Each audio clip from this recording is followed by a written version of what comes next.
mga guys, welcome to my vlog. So for today's video nga po, mag-iihaw po tayo ng tilapia guys for sa ating ulam. So ayan nga po guys, malinis na po yung ating mga tilapia at nag-prepare na po ako ng ating palaman guys. So mas masarap kasi yung tilapia guys kung lagyan natin ng palaman sa loob. Siyempre huwag natin kalimutan maglagay guys ng magic sarap. So ayun po, naghiwa po ako ng kamatis, sibuyas, saka lagyan natin konting sili, saka may konting luya guys, so para medyo masarap yung ating inihaw na tilapia. So yun po yung ating ulamin for today guys. Namili tayo sa palengke kanina, ayan po guys. So pag namili kayo po guys, so ipapahati nyo po sa gilid para po may lagay natin yung palaman guys sa gilid po ng tilapia, ayan po. So pinahiwa ko na yan sa palengke kanina para hindi na ako mahirapan maghiwa guys. So lagyan pa natin ng palaman, so mas maganda yung marami, ayan po. So siksik natin guys para maraming palaman yan, mixin, pandagdag din ng texture yan para medyo at papaano sumarap naman yung ating bangus. Ay bangus, tilapia pala guys, sorry, mali pala yung nabanggit ko mga guys. Ayan po, so yan, bali tatlo lang po yung ating binid dahil po pang budget lang po yung ating pambili is kulang po. So dapat kami kakain ng tatlong isda lang, so bahala na po, maghati-hati na lang po tayo dahil po nakabudget po yung ating pambili ng ulam for today's guys. So ayan po, so lagyan rin ng asin para at papano medyo malagdagan po yung kanyang lasa. So hindi ko na po siya babalutin ng foil.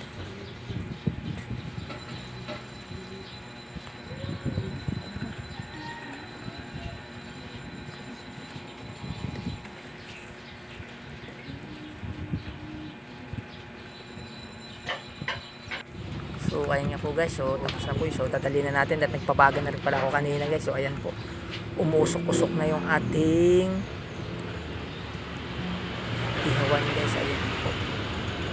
So ready for take off na po yung ating isda. So sinamahan ko pala ng talong yan, so bumili rin pala ako ng talong kanina, lalagyan po lang natin ng kanya tal, mag-ihaw natin tayo, samahan natin ng talong.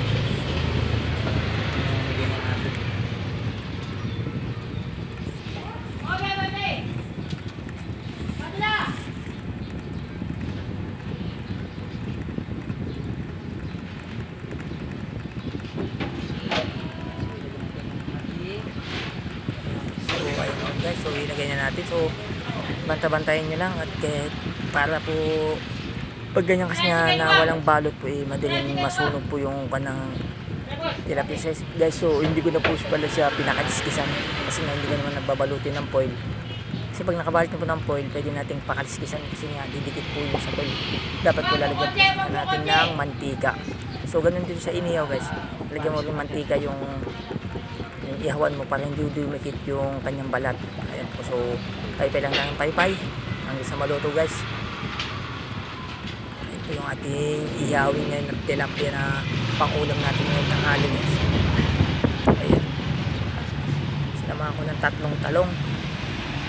Ayan po yung ating uulamin ngayon for today guys.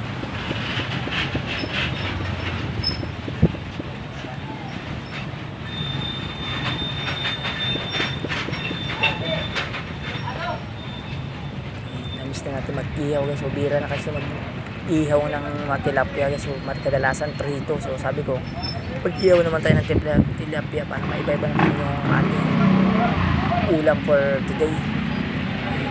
Paypay lang natin, kahit dahan-dahan paypay naman para hindi po mabigla yung kanyang pagkaluto.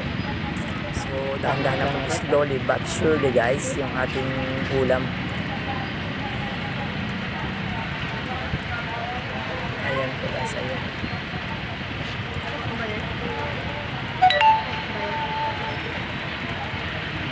Tilapia persang, ayun po yung ating pananghalian for today.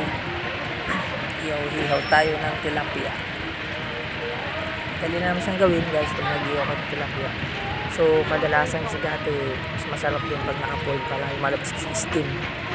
Pag naka-foil siya, so ako hindi ko na siya pinoil, ganyan na lang para maiba naman. So dapat pag ganyan huwag nyo pakaliskisan para hindi dumikit.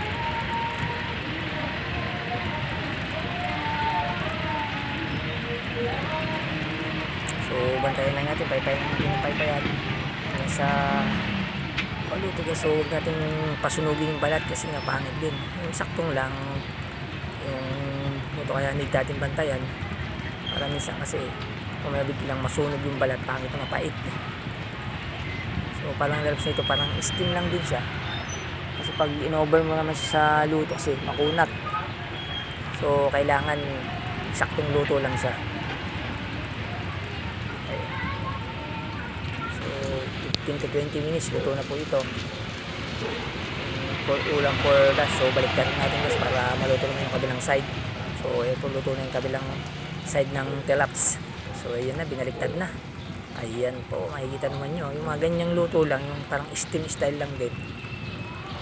Para ito hindi gaano sunog yung isda guys kasi mapait po pag sunog.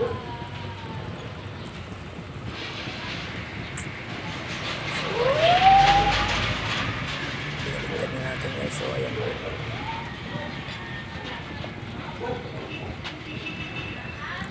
Yummy ang ating ulam for today, tilapiyang inihaw. Ang ulam for lunch. Siyempre wala tayong pasok, tayo po ay nakapabili ng ating pangulam for today guys. Tilapia on the road. Ayan po guys. So low budget lang tayo ngayon guys. So tipid-tipid lang muna kami sa ating ulam dahil nga pinagkasya lang po natin yung ating pamalengke kanina. So imbis na 4 na tilapia is 3 lang po yung inabot.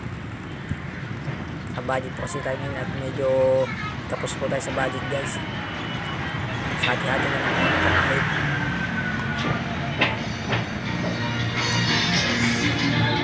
So malapit na ito maluto guys. Konting tiyaga pa, konting langap pa ng usok. Paypay lang ng paypay. So ayan po yung ating